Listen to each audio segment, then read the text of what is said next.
हुआ, 2024 वेस्ट हो गया बिना पढ़े? डोंट वरी बेटा, अभी भी हम कम बैक कर सकते हैं अपने बोर्ड के लिए। Hi, I am Anchal Gupta, your mentor, और इट्स 1 जनवरी 2025। अगर अभी भी आपका एग्जाम की प्रिपरेशन नहीं हो पाई है, प्री बोर्ड्स में स्कोर्स अच्छे नहीं आए हैं, बहुत स्ट्रेस हो रहा है कि मैम बोर्ड्स में क्या होने वाला है, तो बेटा बोर्ड्स अब दूर नहीं है। तो यहाँ पे अब आपको जागने की जरूरत है, अपने कमबैक करने की जरूरत है, और उसी कमबैक को करने में मैं आपकी हेल्प करने ये सेशन लेके आई हूँ। ये सेशन बहुत इंपॉर्टेंट है क्योंकि यहाँ पे आपको पता चलेगा कि हम कैसे अपने लास्ट जो अब आने वाले अपकमिंग 30 डेज हैं उनको यूटिलाइज करेंगे to get good marks in your board exam. So बच्चा याद रखना, हमेशा लाइफ में जब भी रिजल्ट आ जाता है उसको चेंज करना बहुत मुश्किल हो जाता है जब वो फाइनल रिजल्ट आता है। अगर आज के दिन मैं चाहूं कि मैं अपना 10 का रिजल्ट चेंज कर दूं तो वो पॉसिबल नहीं है। वो जो भी था वो फाइनल था। अभी तक जो भी एग्जाम्स हुए, प्री बोर्ड हुआ, आपके जो भी टेस्ट हुए, वो सब आपके फाइनल रिजल्ट नहीं थे। बट अब जो होगा, जो बोर्ड्स के एग्जाम में आपके पास जो मार्कशीट आएगी वो आपके फाइनल रिजल्ट्स होने वाले हैं। आपकी पूरे 1 साल की मेहनत होने वाली है और अपकमिंग सालों में वो सेम मार्कशीट आपके साथ रहने वाली है। तो प्लीज प्लीज प्लीज अब हाई अलर्ट टाइम है। अब जैसा हम बता रहे हैं आप बस उसको फॉलो करते जाइए। अपने एग्जाम के लिए प्रिपरेशन अब तो भाई शुरू कर दो बेटा, अब इससे ज्यादा टाइम नहीं है। इसके बाद कोई कमबैक नहीं हो पाएगा। This is the only chance for you. Last 30 days हैं, इसमें ही कमबैक करोगे और लाइफ टाइम के लिए वो डिग्री आपके पास होगी, वो मार्कशीट आपके पास होगी गाइस। बस Whatever I am saying उसको फॉलो करो और कुछ करने की जरूरत नहीं है बेटा। कोई स्ट्रेस मत लो, बस जैसा जैसा बोल रहे हैं वैसा करो। अब आपको पता है कि आपका एग्जाम आने वाले हैं, डेट शीट आ चुकी है, आप क्लियरली देख सकते हो 15 फेब से एग्जाम है। अगर आज 1 जनवरी है तो 31 डेज आपके पास है जनवरी में एंड 15 डेज है आपके पास फेब में। उन 15 डेज को यू कांट काउंट बेटा, क्योंकि वो आपके रिवीजन के दिन है, वो एग्जाम से पहले रिवाइज करना है। बट आपके पास प्रिपरेशन के जो दिन बचे हैं वो है कितने, 31, राइट। 31 जनवरी तक आपके पास टाइम है, वही है जो करना है। उसके बाद कुछ नहीं है बेटा, उसके बाद कुछ नहीं, उसके बाद सिर्फ रिग्रेट है और गिल्ट है। और बेटा याद रखना, जिंदगी में रिग्रेट लेके कभी नहीं रहा जा सकता। जब आपके माइंड में रिग्रेट रहेगा ना, आपको हमेशा लगेगा कि शायद मैं कुछ कर लेता, उस टाइम पे अगर मैं कुछ कर लेता। बट अभी हम कुछ नहीं कर रहे हैं, बट अब करेंगे, राइट। मेरी पूरी पूरी पूरी होप आपके साथ है, आप बहुत अच्छा करोगे, बस कोशिश करते रहना है, राइट। तो यहां पे आप देख सकते हो, ये आपको दिख रहा है कैलेंडर जिसमें आपको दिख रहे हैं 31 बॉक्स। ये बॉक्स बहुत इंपॉर्टेंट है, हर एक दिन बहुत इंपॉर्टेंट है, हर एक आवर बहुत इंपॉर्टेंट है अब आपके लिए। अब आपके पास टाइम वेस्ट करने के दिन नहीं है, ये कैलेंडर अपने पास रख लो। एक एक दिन निकलता जा रहा है, क्रॉस लगाते जाओ, और जैसे जैसे यहां तक आओगे, 31 जनवरी तक आओगे, यू विल रियलाइज कि भाई मेरी प्रिपरेशन है, अब बोर्ड्स आ गए हैं, अब कुछ नहीं हो सकता। तो जैसे जैसे कट करते जाओगे आपको समझ आता जाएगा कि कैसे दिन जा रहे हैं और कैसे आपके एग्जाम्स पास आ रहे हैं, ठीक है। तो करना क्या है मैम, प्रॉब्लम समझ आ गई, सोल्यूशन क्या है, किस तरह से करें मैम, हम करना चाहते हैं। सबसे इंपॉर्टेंट पॉइंट बताया क्या है बेटा, the mindset. If you don't have the mindset, अभी आज के टाइम पे भी, अगर अभी भी आज के दिन भी आपके पास माइंडसेट नहीं आया है, तो अब कुछ नहीं हो सकता, फिर कुछ नहीं कर सकती ना। मैं कुछ कर सकती हूँ ना कोई और कुछ कर सकता है। सबसे पहला इंपॉर्टेंट पॉइंट है आपका माइंडसेट प्रिपेयर करना। अपने माइंडसेट को प्रिपेयर करो बेटा कि अब बोर्ड्स है और वो आपके बोर्ड्स है, राइट। अगर हम आके आपको कुछ बता रहे हैं, हम आपको कुछ भी बता रहे हैं कि ऐसे कर लो वैसे कर लो, वो तभी हो पाएगा सक्सेसफुल जब आपका माइंडसेट होगा उसको करने का। अगर आपका माइंडसेट नहीं, बेटा मैं नोटबुक लेके बैठ जाऊंगी, आपको चम्मच में डाल के नोट्स खिलाने लग जाऊंगी, तब भी आप नहीं खा पाओगे, समझ रहे हो। तो क्या इंपॉर्टेंट है, सबसे पहले प्रिपेयर योर माइंडसेट कि अब पढ़ना है मैम। बहुत मस्ती कर ली, बहुत यहाँ पे कर लिया, मीम चला लिए, रील्स में अपडेटेड रह लिए, कच्चा बादाम देख लिया, सब कुछ कर लिया, लेकिन अब टाइम है कि भाई 30 दिन है, 30 दिन हम दे दें और पढ़ लें और अपना रिजल्ट सही कर लें, राइट। तो यहाँ पे आपको करना क्या है, सबसे पहली चीज बेटा mindset. The second most important point, जब आपका माइंडसेट बन जाएगा अपने गोल सेट करो। अब गोल्स ऐसे मत सेट कर लेना बेटा कि ओके आज मैं पूरी साइंस पढ़ लूंगा। भाई थोड़े पॉसिबल हो, जो चीज पॉसिबल हो उसको सोचो, उसको करो, उसको कंप्लीट करने का कोशिश करो, उसके लिए डेडलाइन बनाओ। अब डेडलाइन बना दोगे पूरी साइंस पढ़ लूंगा 10 घंटे में, तो ये तो कैसे मुश्किल हो जाएगा ना भाई, पॉसिबिलिटी नहीं है। तो यहाँ पे क्या करो, अपने हिसाब से प्लान बनाओ कि भाई ठीक है मुझे बायो थोड़ी ज्यादा आती है तो बायो में मुझे कम टाइम लगेगा, केमिस्ट्री मुझे कम आती है तो मुझे केमिस्ट्री में थोड़ा ज्यादा टाइम लगेगा, मैं उसको ज्यादा टाइम देके 3 दिन में साइंस खत्म करूंगा। राइट, मैथ्स के लिए मुझे देखना है मैथ्स मुझे कौन से चैप्टर ज्यादा आते हैं कौन से कम आते हैं, उसके हिसाब से वो अपना प्लान करो। राइट, एक आपका गोल सेट करो कि मुझे इस दिन तक अपना सिलेबस खत्म करना है, इस दिन तक हमें सैंपल पेपर प्रैक्टिस करने हैं, इस दिन तक हमें पीवाईक्यू प्रैक्टिस करने हैं। ये डेडलाइंस, ये goal setting is very important for you. अगर आपने गोल सेट नहीं किया बेटा अपना, तो आप नहीं कर पाओगे। ये हमारा ह्यूमन नेचर होता है, ह्यूमन ब्रेन होता है। एग्जाम से पहले हमें सब समझ आ रहा होता है, हम सब पढ़ रहे होते हैं, हम घंटों तक बैठ पाते हैं। वही एग्जाम से 30 दिन पहले अगर मैं आज आपको बोलूं कि बैठ जाओ 10 घंटे पढ़ने के लिए, नहीं बैठोगे आप। एग्जाम से एक दिन पहले बैठ जाओगे, राइट, क्योंकि वो पता है टिक टिक टिक टिक चल रहा है, आपका एग्जाम नेक्स्ट डे है, अब आपके पास समय नहीं है, तो वो टिक टिक अभी से ही स्टार्ट कर लो अपने दिमाग में, और आज से ही गोल सेट करो, अपना टू डू बनाओ। टाइम टेबल मत बनाने बैठ जाना कि ओके 6 o'clock वेकअप, ये मत करना। टू डू लिस्ट बनाओ, आज का टास्क है कंप्लीट करूंगा, चाहे मैं रात तक जगूं चाहे जो करूं, आज कंप्लीट करूंगा। ठीक है, अब इतना कम टास्क भी मत रख लेना। ठीक है, आपको पता है कि 30 दिन है, लिमिटेड टाइम है, लिमिटेड टाइम में काम करना है। हमेशा होता है ना डे 1 डे, है ना, तो 1 डे तो फिर निकल जाएगा, डे 1 होगा। आज डे 1 है आपके लिए। अगर आप डे 1 पे शुरू करोगे, स्मॉल स्मॉल स्टेप लोगे बेटा, रिजल्ट आएगा, रिजल्ट कहीं नहीं जाएगा, आपका रिजल्ट पक्का आएगा। बस क्या करना है, स्मॉल स्टेप्स लेने, छोटे छोटे स्टेप्स लो आप। बस टू डू लिस्ट बनाओ, कंप्लीट करो, टू डू लिस्ट बनाओ, कंप्लीट करो। जब कंप्लीट होगी ना, अंदर से खुशी मिलेगी, है ना, अच्छा लगेगा। इसके अलावा ये जो आप देख रहे हो प्रोक्रेस्टिनेशन, कल कर लेंगे, आज नहीं, कल पढ़ लेंगे, आज थोड़ा सो लेता हूं, नींद आ रही है, हेडेक हो रहा है, कल पढ़ेंगे, कल फिर कल पढ़ेंगे, कल फिर कल पढ़ेंगे। तो ये कल का जो लूप है ना, इसमें फंस जाओगे, और जब ये लूप में फंस जाओगे, रिजल्ट का दिन आ जाएगा, और जब वो रिजल्ट का दिन आएगा ना, और आपकी मार्कशीट आएगी और आप डिसअपॉइंट होगे, वो डिसअपॉइंटमेंट कहीं नहीं जाएगा, वो रहेगा आपके साथ, आपके यहाँ पे हमेशा रहेगा, याद रखना।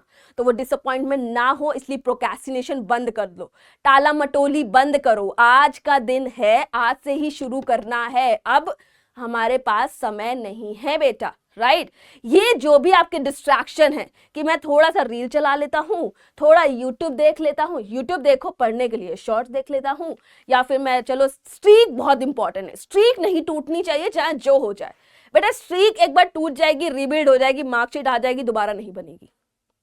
ठीक है, मैं बोल रही हूँ मार्कशीट आ जाएगी, दोबारा नहीं बनेगी। ठीक है, तो अभी से प्रिपरेशन शुरू कर दो, अब टाइम नहीं बच रहा है बेटा। ठीक है, इसके अलावा बेटा आप देख सकते हो कि अरे भाई हैप्पी न्यू ईयर मैम, आज तो न्यू ईयर है, आज तो नहीं पढ़ेंगे, कल से शुरू कर लेंगे। मैम आज तो मेरे भैया की शादी है, मैम मकर संक्रांति है, पतंग उड़ानी है। बेटा ये फेस्टिवल नेक्स्ट ईयर भी आ जाएंगे। ठीक है, भैया की शादी हो रही, भैया पढ़ लिख गए, उनकी नौकरी लग चुकी है, आपकी नहीं लगी है ना, आपके रिजल्ट नहीं आया, उनका आ चुका है, तो उनको शादी करने तो बिल्कुल बहुत अच्छी बात है। लेकिन आप शादी ब्याह हो गया आपका, कि आपकी फेस्टिवल्स हो गए, फेस्टिवल आते रहेंगे, बहुत टाइम मिलेगा, बहुत मौके मिलेंगे फेस्टिवल्स के, बहुत मौके मिलेंगे शादी अटेंड करने के, बहुत मौके मिलेंगे पार्टीज करने के। बट अभी आपके पास मौका है अपना रिजल्ट सही करने का, उस पर फोकस करेंगे। अब मैम एग्जैक्टली हम कैसे प्रोसीड करें, क्या करें, मतलब ठीक है, मेक योर ओन प्लान। देखो बेटा हर इंसान का ना प्लान अलग होगा, ऐसा नहीं होगा मैं हूं, मैं पढ़ने में मतलब मैं एवरेज हूं, कोई हो सकता है बहुत शार्प माइंडेड हो, अब मैं उससे अपना प्लान मैच नहीं करूंगी। अगर मैं उससे अपना प्लान मैच करूँ, ये मेरी बेवकूफी है ना, और आप बेवकूफ नहीं हो, मुझे बहुत अच्छे से पता है। तो यहाँ पे क्या है बेटा, अपने प्लान्स अपने अकॉर्डिंग बनाएंगे। राइट, सबसे पहले बुक सेलेक्ट कर लो, एनसीईआरटी सबसे पहले उठाओ, एनसीईआरटी को पढ़ो भैया, पूरी तरह से पढ़ो एनसीईआरटी को। नोट्स देखो, नोट्स आपने बनाए हुए हैं, नहीं बनाए हुए तो कहीं से अरेंज कर लो, इतने सारे ऑप्शन है आपके पास नोट्स के लिए। प्लीज अरेंज योर नोट्स, जो भी नोट्स आपको जहां से पसंद आ रहे हैं। क्वेश्चन कहाँ से उठाओगे भाई, प्रैक्टिस भी तो करनी है, सैंपल पेपर के लिए ले आओ, 25 साल के सैंपल पेपर, 10 साल के सैंपल पेपर, वो उठा के लाओ, उनको प्रैक्टिस करो। सैंपल पेपर आपके पास इतने सारे ऑप्शन है। इसके बाद रिवीज, ये अगर ढंग से नहीं किया ना बेटा, सब बेकार है। रिवीजन बहुत इंपॉर्टेंट है, तो उसके बाद हमें करना है revision properly, and then exams आ जाएंगे और हम एग्जाम के लिए प्रिपेयर होंगे। अगर हमने ये स्टेप फॉलो कर लिए, ये क्या है बेटा, आप प्रिपेयर कर रहे हो, मतलब बेसिकली क्या आप अरेंजमेंट कर रहे हो कि मुझे ये चीजें चाहिए। जैसे हम बोलते हैं ना कि मुझे एग्जाम लिखना है तो मुझे पेन चाहिए, मुझे स्केल चाहिए, मुझे पेंसिल चाहिए, ये सारी चीजें चाहिए होती है। वैसे ही एग्जाम की प्रिपरेशन के लिए आपको ये सारी चीजें चाहिए, बुक्स चाहिए, सैंपल पेपर चाहिए, पीवाईक्यू क्वेश्चंस चाहिए आपको, राइट, नोट्स चाहिए। बेटा जिस रिसोर्स से आपको मन हो वहां से उठा लो। मैं कह रही हूं जिस रिसोर्स से बनो उठा लो, लेकिन एक जगह से उठाओ, पढ़ना शुरू करो। अब यहाँ पे आपके पास ऑप्शन नहीं है कि ये वाला अच्छा है कि ये वाला अच्छा है। जहां से समझ आ रहा है, pick that sample paper, PYQs pick कर लो और उनकी प्रैक्टिस शुरू कर दो। अब करना है बेटा, अब करना है, अब हमारे पास और देर करने के टाइम नहीं है। अब क्या करना है बेटा, स्मार्ट वर्क और हार्ड वर्क। देखो स्मार्ट वर्क का मतलब ये नहीं कि पढ़ना ही नहीं है ना, और हार्ड वर्क का मतलब ये नहीं कि आप एक एक लाइन पढ़ने बैठ रहे हो। अब एक एक लाइन पढ़ने का टाइम भी नहीं है आपके पास। तो यहाँ पे स्मार्ट और हार्ड वर्क का क्या करना है, कॉम्बिनेशन लेके आना है। हार्ड वर्क क्या है, बैठोगे, है ना। हार्ड वर्क क्या है, अपना टू डू लिस्ट खत्म करोगे। स्मार्ट वर्क क्या है कि एक एक लाइन पढ़ के नहीं, मेन टॉपिक पढ़ के करूंगा मैं, ठीक है। न्यूमेरिकल में देखूंगा, जहां पे वीक है वहां पे ज्यादा टाइम दूंगा, ज्यादा प्रैक्टिस करूंगा, ये होता है स्मार्ट वर्क। हार्ड वर्क क्या है, 10 घंटे बैठूंगा, द कमिटमेंट आपका, और उसको फुलफिल करना, दैट इज कमिटमेंट और दैट्स कॉल्ड हार्ड वर्क। और हार्ड वर्क और स्मार्ट वर्क दोनों जब मिल के आएंगे तब रिजल्ट आएगा बेटा, क्योंकि आप हार्ड वर्क करते आ रहे होते ना साल भर से, तो आप इस वीडियो में नहीं होते, राइट। अगर आप इस वीडियो में, इसका मतलब आपने कहीं ना कहीं कुछ ना कुछ कमी छोड़ दी है। तो उस कमी को पूरा करने के लिए आपको हार्ड वर्क के साथ स्मार्ट वर्क ऐड ऑन करना पड़ेगा। अब वो स्मार्ट वर्क आपका यही होता है बेटा कि आप शॉर्ट नोट्स लेके आओ, उसको पढ़ो, राइट। उसके अलावा बेटा वन शॉट वीडियोस देखो, जो भी सिलेबस खत्म करना है उसके लिए वन शॉट वीडियोस देखो कि हाँ मैं एक बार में खत्म करूँ। अब बैठ जाओ, एक टॉपिक के 8 घंटे की वीडियो देख रहे हो आप, टाइम भी तो देखो बेटा। अब वो समय नहीं रहा ना, अब थोड़ा टाइम जल्दी जल्दी करना है, हमें थोड़ा फास्ट काम करना है। तो कंप्लीट द सिलेबस, सबसे पहले क्या करना है, कंप्लीट द सिलेबस। जब तक आपको कॉन्सेप्ट ही नहीं पता होंगे, अगर आप 0/सन्नाटा हो कॉन्सेप्ट में, तो आप सैंपल पेपर क्या लगाओगे, आप पीवाईक्यू क्या ही लगा लोगे, है ना। सैंपल पेपर पीवाईक्यू का कुछ यूज नहीं है बेटा, अगर आपके पास सिलेबस ही नहीं कंप्लीट है तो। सबसे पहला टारगेट है आपका सिलेबस कंप्लीट करना। आज 1 जनवरी है, अपकमिंग डेज में सबसे पहले अपना टू डू लिस्ट बनाओ, अपना प्लानर रेडी करो, और प्लानर के हिसाब से सबसे पहले क्या खत्म करना है आपको, अपना सिलेबस। आप कैसे खत्म करोगे, आप वन शॉट उठाओ, आपको वन शॉट पढ़ना है वन शॉट पढ़ो, आपको नोट्स पढ़ने आप नोट्स से पढ़ो, राइट। आपको स्कूल नोट्स पसंद है स्कूल नोट्स पढ़ो, कोई भी और साइट से लेके आना है वो नोट्स पढ़ो, लेकिन पहले अपना सिलेबस कंप्लीट करो, कॉन्सेप्ट कंप्लीट करो। क्योंकि कॉन्सेप्ट नहीं होंगे तो बेटा फिर तो खाली है ना भाई, पूरी चीज ही खाली है, ब्लैंक है, फिर क्या करोगे, क्वेश्चन कैसे लगाओगे। अगर पता ही नहीं है फॉर एप्पल होता है तो अब मैं एप्पल बना के दे दूंगी तो एप्पल लिखो कैसे, है ना। तो इसके लिए बेटा क्या, पहले सिलेबस खत्म करो, देन सैंपल पेपर उठाओ, ठीक है। पीवाईक्यू अभी मत उठाओ, पहले सैंपल पेपर उठाओ, सैंपल पेपर को सॉल्व करो, ठीक है। अभी आप पे डिसाइड करोगे कि आप क्या सीक्वेंस लेते हो, कि पहले मैं एक टॉपिक खत्म करूंगा, मतलब एक सब्जेक्ट खत्म करूंगा, फिर उसके क्वेश्चन पेपर करूंगा, ये आप पे डिपेंड करेगा, ठीक है। आपने सिलेबस खत्म किया, सैंपल पेपर उठाओ, सैंपल पेपर को पूरा प्रैक्टिस करो, पूरा लगाओ बैठ के बेटा। शिद्दत अभी दिखानी है, शिद्दत दिखाने के अभी दिन है, ठीक है। तो यहाँ पे क्या करना है, फिर एनालाइज करना है कि आपके आंसर्स क्या हैं। जैसे आंसर आपने दे दिया, मैंने सैंपल पेपर सॉल्व कर लिया मैम, हो गया सैंपल पेपर। भाई सैंपल पेपर तो आपने सॉल्व कर दिया, लेकिन उसको एनालाइज भी तो करना आपको ही है ना, कि आपको आंसर लिखने आ रहे हैं कि नहीं आ रहे। बेटा आपने सिलेबस कर लिया, मुझे पता है, मुझे सब आता है, लेकिन अब मैं उसको लिख ही नहीं पा रही हूँ एग्जाम में, तो जब मैं लिखूंगी नहीं तो एग्जाम में नंबर नहीं देगा, है ना। तो लिखना भी बहुत इंपॉर्टेंट है और सही तरीके से लिखना भी बहुत इंपॉर्टेंट है। इसीलिए बेटा सैंपल पेपर प्रैक्टिस करो। जब सैंपल पेपर प्रैक्टिस कर लोगे ना, उसके बाद अपने सैंपल पेपर के जो भी आंसर्स हैं उनको क्या करो, एनालाइज करो। क्या आपने सही कॉन्सेप्ट पिक किया क्वेश्चन को समझने के बाद, क्या आपने आंसर सही तरीके से फ्रेम किया, उसको एनालाइज करना बहुत इंपॉर्टेंट है। लाइफ में अगर आप चीजें एनालाइज करना शुरू कर दोगे ना, लाइफ बहुत सॉर्टेड हो जाएगी, बहुत सॉर्टेड। तो इसलिए पहले क्या करना है, एनालाइज करना है अपने आंसर्स को, जहां पे लग रहा है कि नहीं इस टॉपिक में मैं कमी छोड़ रहा हूं, इस टॉपिक को समझने में थोड़ी मुश्किल आ रही है मुझे, तो मैं उसको समझूंगा पहले, ठीक है। उससे रिलेटेड क्वेश्चन करने में दिक्कत आ रही है, उस पर ज्यादा टाइम दूंगा, उस पर ज्यादा फोकस करूंगा। अब ऐसा नहीं है कि मेरे को आ रहा है समझ में केमिस्ट्री में, मैं केमिस्ट्री पढ़ती रहूंगी, मुझे केमिस्ट्री आती है मैं केमिस्ट्री पढ़ूंगी, मैं मैथ पढ़ूंगी नहीं क्योंकि मुझे मैथ्स में नींद आ रही है, मुझे मैथ समझ नहीं आ रही है, एसएसटी बिल्कुल बेकार लग रही है, नहीं पढ़ूंगी। भाई एग्जाम तो सबका ही होना है ना। हाँ मान लिया सबके चॉइसेस होते हैं, सबके प्रेफरेंसेस होते हैं, आपके भी होंगे, बट अपनी प्रेफरेंसेस वाली चीजें आपको आती हैं, वो आपने पढ़ रखी है, मुझे पता है वो आपने पढ़ रखी है। जो चीजें नहीं आती हैं उस पर ज्यादा फोकस करो अब, क्योंकि उसके भी एग्जाम होंगे। देन पीवाईक्यूज, जब एक बार अपने आंसर्स आपने कर लिया कि हाँ हो गया, पीवाईक्यूज बेटा ये वाला पोर्शन मत छोड़ना, पीवाईक्यूज नहीं छोड़ने हैं। क्यों? पीवाईक्यूज से बहुत इंपॉर्टेंट पार्ट आता है कि आपके प्रीवियस ईयर क्वेश्चन डायरेक्ट भी आ जाते हैं कभी कभी। मोस्टली देखा गया है, अगर आप एनालाइज करते हो पेपर्स को तो रिपीट होते हैं क्वेश्चंस, और जब रिपीट होते हैं तो आपके पास आंसर ऑलरेडी फ्रेम्ड होता है। अब देखो क्या होता है, पीवाईक्यूज आपने किए, चलो ठीक है मैम मैं पीवाईक्यूज नहीं करता हूं, जब मैंने पढ़ लिया है, सैंपल पेपर आता है, मुझे सब कुछ आता है, तो पीवाईक्यू से क्या हो जाएगा, क्या नया आ जाएगा? कॉन्सेप्ट तो वही रहेगा ना बेटा, है ना, कुछ नहीं होगा। सही बात है, बिल्कुल सही बोल रहे हो आप बेटा। पीवाईक्यू से पता है क्या होता है, आपका टाइम बचता है। पहली चीज, आपको फ्रेमिंग पता होती है, आपको क्वेश्चन पता होता है कि किस तरह से ट्विस्ट हो सकता है, उसका एग्जैक्ट आंसर क्या है, फ्रेमिंग आ जाती है आपको आंसर की, टाइम कम लगता है आपके पास, ठीक है। आपको क्वेश्चन किस लेवल पे ट्विस्ट हो सकता है वो समझ आ गया होता है, आप एग्जैक्ट क्वेश्चन क्या पूछ रहा है वो बता सकते हो। तो ये इतने सारे बेनिफिट्स आपको मिल जाते हैं अगर आप पीवाईक्यूज लगा लेते हो तो, राइट। तो पीवाईक्यूज बिल्कुल नहीं भूलना है, और then you are good to go for your boards, आप बिल्कुल रॉक करने को रेडी हो, राइट। अब एक फाइनल प्लानर है, ये मैंने रफली बनाया है, ये टोटली आप पे, मतलब आप पे डिपेंड करेगा, आप वेरी कर सकते हो। फॉर एग्जाम्पल अगर मैं होती, जैसे मैं बिल्कुल जीरो पे हूँ, मैं कुछ नहीं आता, बिल्कुल जीरो बटा सन्नाटा, तो मैं 15 दिन देती थ्योरी पढ़ने के लिए, ठीक है, पूरा देती, 10 दिन देती, चलो 10 जनवरी तक देती, आराम से मैं पूरा सिलेबस खत्म करती। बिल्कुल छोड़ दो, मत पढ़ो सैंपल पेपर, मत करो पीवाईक्यूज, सब कुछ छोड़ दो, पहले सिलेबस खत्म करो बेटा। अब सिलेबस में प्लीज लाइन टू लाइन मत जाना, स्मार्ट नोट्स उठाओ, उनको पढ़ो, इंपॉर्टेंट टॉपिक पढ़ो, कॉन्सेप्ट पढ़ो, ये करना है, ठीक है। इसके बाद बेटा सैंपल पेपर प्रैक्टिस के लिए आपने दे दिया 10 दिन कि हाँ ठीक है।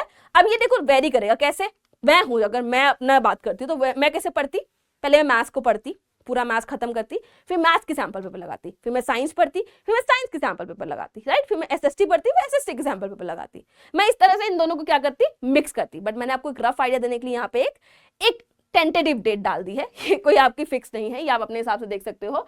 एंड पीवाईक्यू आपको 31 जनवरी तक खत्म करने हैं, एंड देन जो 15 दिन बच रहे हैं बेटा उसमें आपको करना है फाइनल रिवीजन। 1 तारीख के बाद आप ये मत भूलना 31 January is the last date, उसके बाद प्रिपरेशन का टाइम नहीं है बेटा, याद रखना 31 January is the last date. अगर आप ये सोच रहे हो कि अरे 31 जनवरी के बाद 15 दिन और है, बेटा 15 दिन और नहीं है, 15 तारीख को एग्जाम है ना, 15 को एग्जाम है, तो पहले एग्जाम के लिए भी तो प्रिपेयर करोगे, रिवाइज करोगे। 5 दिन मान लो दे दिया आपने, 10 दिन बचे, 10 दिन, जो 10 दिन है बेटा उसमें आपको सारे सब्जेक्ट को रिवाइज करना है, याद रखना वो सब रिवीजन करना है। तो 1 फेब को काउंट मत करना, अपने दिमाग से हटा दो 1 फेब, आप कंसीडर करो कि 31 है आपका एग्जाम, ठीक है। 1 फेब हटा दो दिमाग से, बिल्कुल बिल्कुल डिलीट कर दो 1 फेब, कि अगर आप सोचो अरे 10 दिन और मिल जाएंगे, नहीं बेटा, राइट। आपको मैंने क्या बोला है, टारगेट बना लो अपना, राइट, लिमिट सेट कर लो। लिमिट एक्सटेंड नहीं होगी क्योंकि एग्जाम पोस्टपोन नहीं होंगे, एग्जाम उसी डेट को होंगे और सबके होंगे, है ना, तो इसलिए be prepare for that thing, okay. So I hope ये सारी चीजें आपको बोर्ड्स में हेल्प करेंगी बेटा। It's high time, it's my request to you guys, अगर आपने अभी तक प्रिपरेशन नहीं की है, बिल्कुल जीरो लेवल पे हो बेटा, तो डोंट वेस्ट योर टाइम, अब समय नहीं है वेस्ट करने का। आपको मैं यही बोलूंगी बेटा, लास्ट चांस है, 30-31 दिन है आपके पास अभी भी हाथ में, अब इससे जाने मत देना। अगर इससे जाने दिया तो लाइफ टाइम के लिए आपके पास रिग्रेट रहेगा, एंड आई डोंट वांट कि आपके साथ ऐसा रहे चीजें, राइट। रिग्रेट नहीं रखना है जिंदगी भर, आपको अच्छे से एग्जाम देने हैं, बिल्कुल प्रिपरेशन अच्छे से रखनी है। आपको जो भी नीडेड होगा बेटा, सारी फैकल्टीज, मैं कह रही हूँ जितने भी फैकल्टीज हैं यहाँ पे या जितने भी टीचर्स हैं, वो सब चाहते हैं कि उनके स्टूडेंट्स बहुत अच्छा करें, एंड सब उसी में लगे हुए हैं आप सबके लिए। अब आपका काम है बेटा, हम अपने एंड से जो प्रोवाइड कर सकते हैं हम करेंगे, हम सब प्रोवाइड करेंगे, बट इट्स योर जॉब कि आपको क्या पढ़ना है। अब आपको माइंडसेट बनाना पड़ेगा बेटा, है ना। जब जागो तभी सवेरा होता है, लेकिन याद रखना अभी जाग गए तो ही सवेरा होगा। अगर 1 फेब को जागे तो सवेरा होने के चांसेस थोड़े क्या बहुत ही जीरो पे आ जाएंगे, है ना। तो बेटा प्लीज अब हाई टाइम है, जहां से अच्छा लग रहा है, जिससे अच्छा लग रहा है पढ़ लो, बस वो इंपॉर्टेंट है, पढ़ना इंपॉर्टेंट है। सिलेबस खत्म करो पहले अपना, सैंपल पेपर करो, PYQs करो अच्छे से, राइट। टू डू लिस्ट में please stick to the to do list. एक एक दिन इंपॉर्टेंट है बेटा, मैं फिर बोल रही हूं, एक एक दिन इंपॉर्टेंट है। Please don't waste a single day for anything. अब बिल्कुल गायब हो जाओ, सोशल मीडिया से गायब हो जाओ, हटा दो सोशल मीडिया को। नहीं करना इंस्टा, नहीं करना मीम्स देखने, मीम्स में अपडेट मैं बाद में हो लूंगा, राइट। 15 को एग्जाम है, एग्जाम खत्म होने के बाद मार्च अप्रैल आराम से अपडेटेड रहो मीम्स में, कोई दिक्कत नहीं है। बट प्लीज अभी stick to your exams, mindset please strongly build up कर लो अब, और देर मत करो, ठीक है। मेरे एंड से आप सबके लिए ऑल द बेस्ट है, अच्छे से पढ़ते रहो, अच्छे से एग्जाम दो। Bye bye guys.